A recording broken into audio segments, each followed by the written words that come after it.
네, 울산 동쪽 바다에서 발생한 규모 5.0의 지진은 인근 지역은 물론 서울까지도 진동이 감지될 정도였습니다. 한반도에 부쩍 지진이 잦아지고 있는데요. 대지진이 발생하는 건 아닌지 우려의 목소리까지 나오고 있습니다. 네, 우리나라는 과연 지진으로부터 안전한지 전문가 모시고 알아보겠습니다. 오늘 김재관 서울대 지진공학연구센터 소장 나오셨습니다. 안녕하세요. 안녕하십니까? 네, 안녕하십니까? 네네. 예. 먼저 어제 이제 많이 놀랐을 것 같아요. 울산에서 지진 발생한 게 아마 이례적인 규모 같아요. 5.0이면은 어느 정도 이렇게 규모인지 좀 궁금합니다. 5.0 규모는 그 지진 피해가 생길 수 있는 그 경계선에 있는 네. 그런 규모가 됩니다. 네네. 일반적으로 5.0보다 이제 작으면은 심각한 피해는 발생하지를 않는다고 보고 있습니다. 예. 그러면은 반대로 얘기하면 5.0부터는 강진으로 좀 분류가 되는 건가요?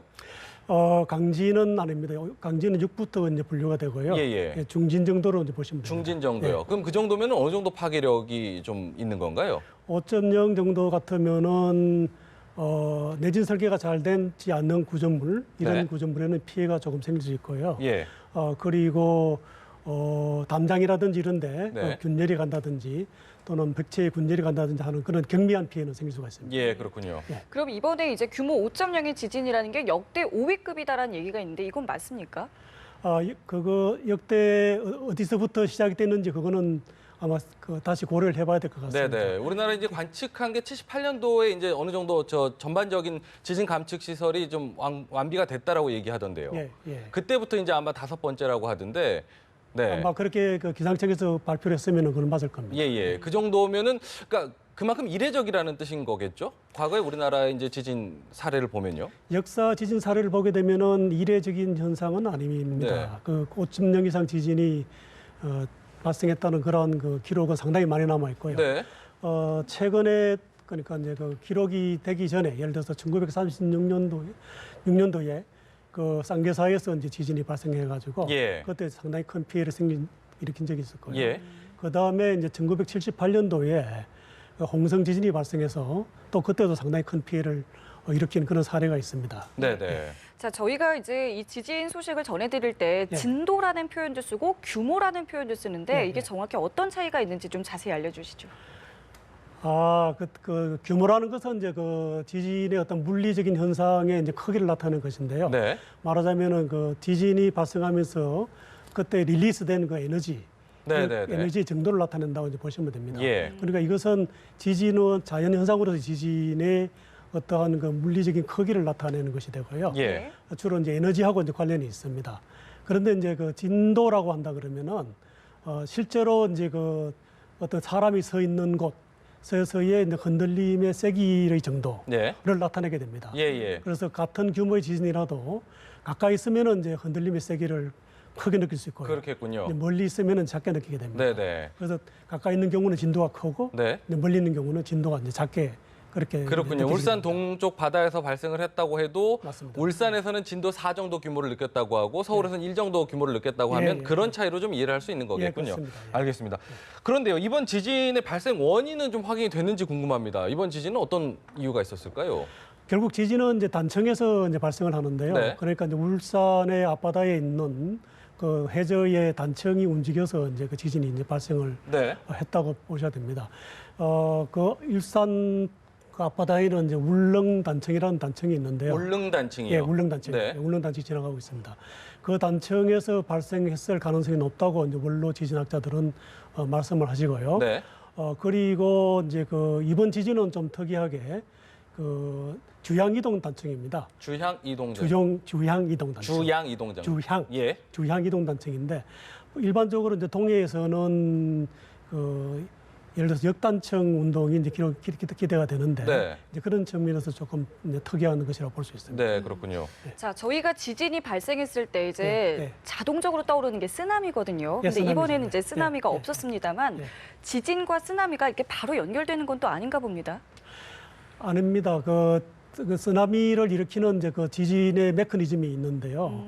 그게 그 역단층 운동이라 해서 이제 그 바닥이 움직일 때도 아래우로 예. 움직여서 바닷물을 이렇게 움직일 수 있는 그런 그 지진이 생길 때 이제 쓰나미가 생길 수 있습니다. 네. 예. 그런데 지진 규모가 작으면은 쓰나미가 이제 잘 생기지 않고요. 예를 들어서 이제 동해를 건너오는 그런 쓰나미 같으면은 규모 7.5 정도 이상의 지진이 일본 서해에서 발생해야 됩니다. 예, 예. 근데 과거에도 사례가 있었죠. 가끔 있습니다. 예, 예. 임원항에 이제 발생하는 그런 삼척 기록이- 임원항 쪽으로요. 예, 맞습니다. 네네.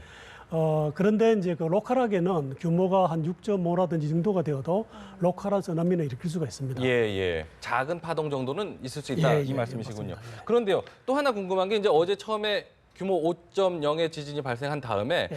한 50분 정도 지난 다음에 여진이 있었단 말이에요. 보통 일본에서도 막 여진을 더 무서워하고 두려워하더라고요. 보면은. 예. 이번에 혹시 그 궁금해하실 것 같은데 여진은 더 없을까도 싶습니다. 여진이 있을 수 있습니다. 2009년도에 그 오대산 지진이 발생을 했는데 네. 그때 규모가 4.8이었습니다. 예. 그런데 그 4.8 지진의 이후에 그 여진이 있었습니다. 그래서 이번 지진도 이제 여진을 기대할 수가 있습니다. 네. 자, 저희가 이제 지진이 발생했을 때 앞서 뭐 화면으로도 잠깐 보여드렸습니다만 밖으로 나가야 된다는 이야기도 있고 책상 밑으로 숨어야 된다, 대피를 해야 된다 이런 얘기가 있는데 바람직한 대피 요령이 있다면 어떤 게 있을까요? 일단 이제 크게 불안하게 너무 이제 긴장하거나 불안해 할 필요는 없습니다. 그러니까 지진은 이제 잠깐 동안 이제 지나가는 것이기 때문에 네. 일단은 할 수 있으면은 그러니까 이제 자기 몸을 보호하기 위해서 예. 일단은 의자 밑, 책상 밑이라든지 테이블 밑으로 몸을 숨기는 것이 이제 좋을 겁니다. 네. 그리고 나서 진동이 그치고 나면은 바로 이제 가스를 잠그고 그리고 나서 이제 바깥으로 이제 대피할 수도 있는데요.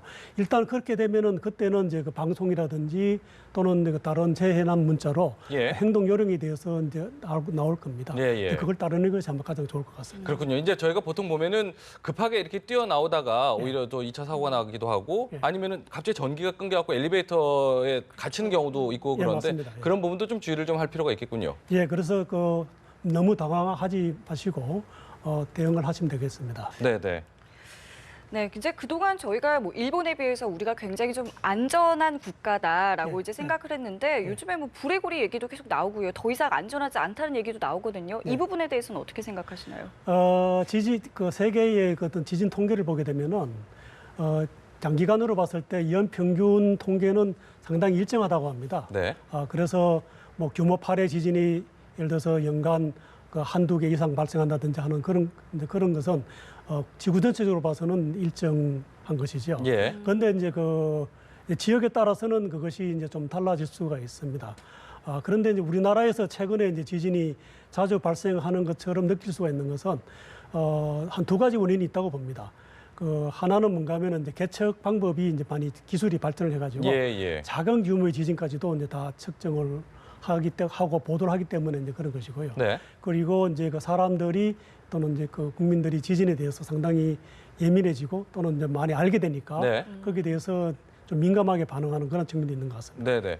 그래도 일단 어떤 일이 벌어질 것에 대비해서 일본 같은 경우는 더욱더 예민하게 이렇게 훈련을 한다고 하는데 네. 미리 이렇게 준비하고 대비한다는 거는 나쁜 건 아니겠죠? 그 대비는 해야죠. 네네. 맞습니다. 대비는 분명히 필요하다는 부분을 네. 좀 지적해 주셨습니다. 네, 알겠습니다. 지금까지 김재관 서울대 지진공학연구센터 소장과 이야기 나눠봤습니다. 고맙습니다. 고맙습니다. 고맙습니다. 예.